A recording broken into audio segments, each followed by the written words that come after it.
Welcome to Central Colorado Springs Advice Givers Podcast, where we meet the movers and shakers of Colorado Springs. Today's featured thought leader is a community connector who volunteers for the Colorado Springs Rising Professionals, Colorado Springs Conservatory, and Rocky Mountain Field Institute. Having worked full-time in higher education for 5 years, today's guest tells the story of how he made the move to follow his passion and become a full-time yoga instructor. He's the studio manager for Core Power Yoga and earned Core Power's Yoga Instructor of the Year award in 2014. Also a private trainer and an adjunct professor of yoga and yoga philosophy at University of Colorado, Colorado Springs, a community leader who decided to pursue his dreams and loves to help others pursue their dreams too. Please welcome Keith Willschau. In discussing Rising Professionals, you made reference to working for Colorado Technical University and then Everest, right? Yes, Everest University Online, yeah. So now you're teaching yoga. Yes. What Yes. happened? Tell us about, I feel like this is a story that people can relate to and people can get something from. What happened? How did you make this change? Why did you make this change? So yes, I know people are fascinated by this story. I think I still don't reflect upon it enough, or just because it was my life, you don't see what's really happening when you're living it, right? So yeah, I graduated from college. I actually turned down a better offer to take the job at Colorado Tech. Everything happens for, I think, a divine reason, and gets me places for a reason that, unbeknownst to me at the time, is more important than what I think I need to be doing with expectations, right? I've learned a lot about false expectations, what expectations can do to you in your life. So I took the job for their education benefits so I could get my master's degree paid for. I did have that goal in mind, and so I worked for Colorado Tech for a little over 4 years. I got my MBA through them, and I was recruited by Everest University Online. They had just moved in, as a matter of fact, up the road from Colorado Tech, and I took the job. I was their director of registrar, and then eventually became director of student services, and then eventually they laid me off, and it was perfect timing. So I started doing yoga. I started doing yoga in my house in about 2009, 2010 with some pranayama, which is just breath exercise and work. That's one limb of yoga. And then I moved into Kundalini yoga, which is a different style of yoga. It's a very energetic based, ascension being type yoga where you just work on building your chakras and your overall energy field. I did it at home. That was interesting. I read a book on it that a friend had randomly recommended to me, and I enjoyed it. I still have that book, as a matter of fact. Then I evolved into a home practice, we'll call it, if you could call it a home practice. It was a home attempt of yoga. I bought a Gaiam DVD and started doing it at home on my DVD player, which was, I'm sure, comical to watch, as if anyone who's ever done any exercise at home knows how challenging it is at first to learn something in your home when you don't know what you're doing. And I was really apprehensive about going to a studio for, I think, insecurities and just not sure what to get, plus cost. I was concerned about the cost. And I finally just went. I have subscribed to Pikes Peak Region Cyclist, which was a local cycling community magazine. And this was the best gift I've ever received of it. When I signed up and subscribed to the magazine, I won a month of unlimited yoga to Core Power Yoga. I'm like, thank you. Like, here's my sign. And so that January, I went in, and I was a member there up until I became a teacher, and I've practiced there since, and I've practiced a few other places as well, just to experience other places. But initially what brought me into yoga is I was always intrigued by the idea of what yoga was. I really think that my first, as cliche as this may sound, my first exposure to what yoga was Madonna. I remember in the 90s, I don't know what it was, but I just associated Madonna with yoga. And in a small town in southern Colorado, we did not have yoga, to my knowledge. We may have had it in Alamosa, which was about an hour away, but definitely not in Del Norte, or Del Norte, as it's properly pronounced. And I definitely wasn't exposed to it, so I didn't know what it was. But I started running when I moved to Colorado Springs. I became an avid outdoorsman when I moved to Colorado Springs. And I shouldn't say avid. I became an outdoorsman. I became a Coloradan, the stereotypical Coloradan. I even now drive a Subaru, with bike racks on top. And that person I've tried to avoid my entire life, I've eventually become. So let yourself be who you are, right, in all aspects, and try things, and you might like them. I tried cycling. I loved it. So when I moved over to the west side after living in the kind of central of the city, I lived right by Garden of the Gods, and so I would trail run every evening, and I absolutely loved it. first of all, I couldn't believe that I was trail running. Secondly, I couldn't believe that I was running because I was not a runner, and I became a runner for about 2 years, and then my shin splints got really bad, stress fractures, and so they're like, well, do a lower impact sport. So I did cycling, and then when it's wintertime, I don't go outside unless it's really nice outside, and so I need to find something inside. And gyms to me are boring. Like stationary of like, running on a treadmill is not exciting. I need to be outside for like I'm doing something productive. I mean, I can watch TV while I'm doing the treadmill, but that just doesn't work for me. So I went into yoga after winning that lovely pass, and it was amazing. I had also been seeking this I had finished my master's in 2011. And so I literally finished in October of 2011, subscribed to the magazine, got my pass like in November, and started in January. Oh, no, I lied. I was doing yoga while I was doing my master's. Because I finished my master's in 11, and I started in January of 2011. So anyway, digression point there. And while this was happening, while I was trying to figure out myself, who I was, trying to accept that I lived in Colorado Springs, and everything about it, I was networking with people. I was learning why I like Colorado Springs, what I loved, and exploring things about my personality, about my personal life, and just things about me in general that I hadn't explored before. I was allowing myself the opportunity to finally do so without the distractions after my master's program. So in the whole time, I was trying to find my passion. Like, what did I want to do when I grew up? I was 20. At this time I was 24, probably in 2011. And I'm like, what do I want to do? What do I want to do? And so everyone always said, find your passion, find your passion. And then one of my lovely mentors and good friends is Michelle Jurdy. She was my career services director in college, and I still love her to death and love her dearly. And her email signature line to this day, it probably been that way for 25 years. It's the quote, which I'm going to butcher. If you do what you love, you never work a day in your life. Is that what it is? Mm-hmm. And so I've always thought that and really wanted to live that. And I've always loved seeing people who are genuinely happy. And it's my goal in life to be genuinely happy and to just encourage others to be authentically, genuinely, fully happy. So I was finding my passion. I was like, I love helping people with whatever it is. If it's welcoming them to Colorado Springs, if it's making their life easier through my life lessons of when I've learned the hard way to passing that knowledge on with how-tos, this is what I want to do.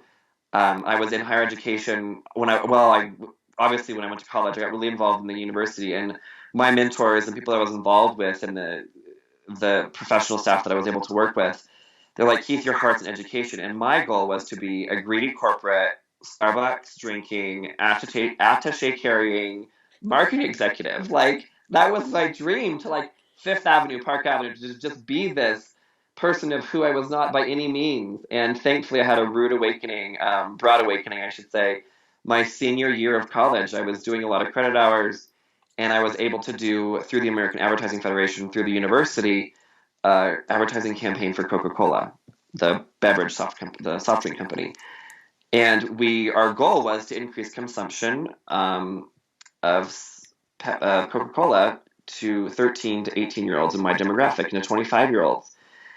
And I was not nearly as healthy as I am now, but I was on the verge of boycotting high fructose corn syrup.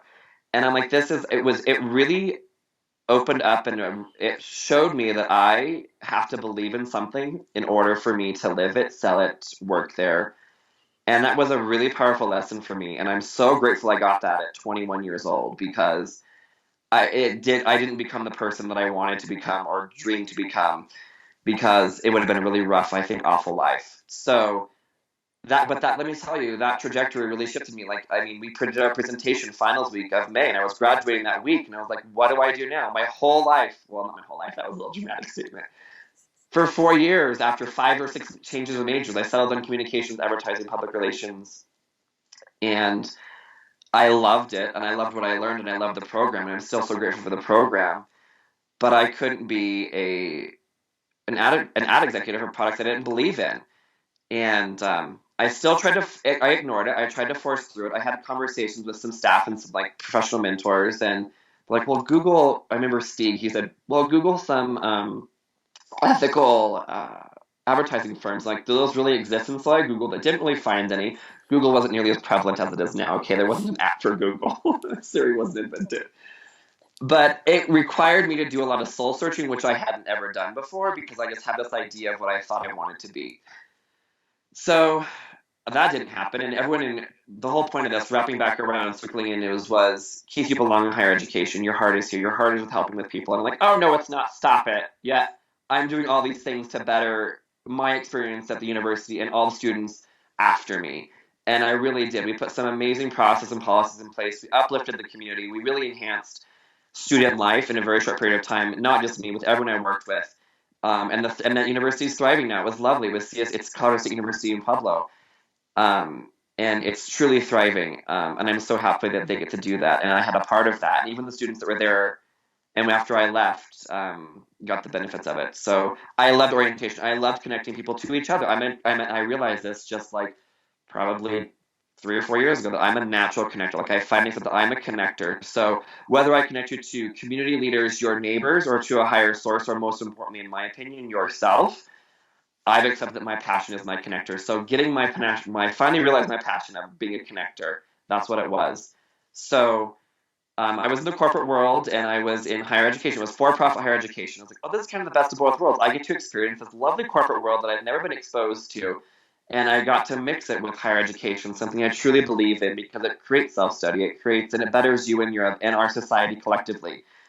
Although I was in the registrar's office, which was back office operation, and then I was promoted into the international student advisor position type. It was called the designated school official, and then primary designated school official. What that means is I help get international students their documents and help them get into the United States. And I shouldn't say help them. I do what the government requires us as a university and them as a student to meet with the embassy and the visa process to get their visas to study in the United States while they are here. And then I monitor and advise them and help them through their educational tenure while maintaining the very strict rules of their visa status while they're in the United States. And I love that because I was exposed to a variety of cultures, amazing food, amazing people, and I realized that as humans, regardless of where we're from, regardless of the background, religion, or ideology, we are humans with basic needs. We want to connect, we want to be loved, and we want to better ourselves, our families, and in process, we better our community. So I did that. I love that.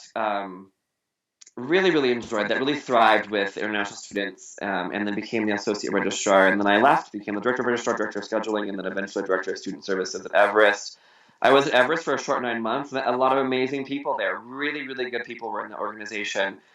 The for-profit higher education sector came under fire, and they have been since like 2008 or 9, and rightfully so. There were some organizations that were doing very shady things that tugged on my ethics strings, which surprised me. I didn't realize how ethics can be tugged, or even in an industry of ethics can be really like my ethics class in college I took seriously, but the stuff really happens, and I didn't think it was going to happen to me. Anyway, so Everest, thankfully, the recovery of the economy was getting better, and then they just did some interesting things, and they closed the site here that had been open for a couple of years. I was pretty much the first round of layoffs. And I was sad to see my team go. I worked with some of the best people I've ever worked with there. I had an amazing team. I have so much respect for them because they were extraordinary and they made my life a lot easier. And I'm grateful for that as a manager and a director. We all helped each other quite a bit. But during that time, I was going through my yoga teacher training. So I finished my master's degree. Like 2 years later, I moved over to Everest University, actually a year later. And then I did it's a 9-week, 8-week teacher training program, and I did it. And ironically enough, I graduated on the 21st, and Earth Day was the next day, and Everest's like, oh, we're going to do Earth Day celebration. Will you please teach classes to our employees? And I was scared and terrified, but I did it. We had a good time. And so my first professional yoga class, you could say, was at Everest University Online in the basement of the old Intel complex, with some really fun students who were very beginner students. And so it was challenging me as a new instructor. And so in September, so that was in April, in September they laid me off, and that was ironically enough the first day I was teaching my class at Core Power Yoga. It worked out so serendipitously, and it was very interesting. And I was very contented with the layoff. I was okay with it. I felt supported and secure. It was a very weird feeling to have confidence and comfort along with security being laid off, though, knowing that I'm starting this yoga journey. And I had said I want to teach yoga. Like, I would love to evolve into it full time, because I loved what the teachers invoked in me and brought out in me, is because yoga is more than just a physical practice, but you can just focus on the physical practice. And all of my teachers would theme their classes with these bits of advice. Sarah Martin, one of them. We know Sarah Martin, and Sarah Crow was an inspiration for me. All of them inspired me, but those really connect with me as these inspirations of nuggets that, oh, I'm not the only one who doesn't know what they want to be or who they want to be, or it's okay to have these thoughts. It's great to explore, and yoga helped me explore myself. Which, when you explore yourself, you learn things that you don't want to accept. You learn things that you learn your strengths, and you can choose what you want to focus on. I choose to focus on my strengths while acknowledging other areas of my life. But there's so much power in knowing who you are, what you are, because then you can discover what you want to be and who you can be and what you want to do. And you know your limits. You set your boundaries.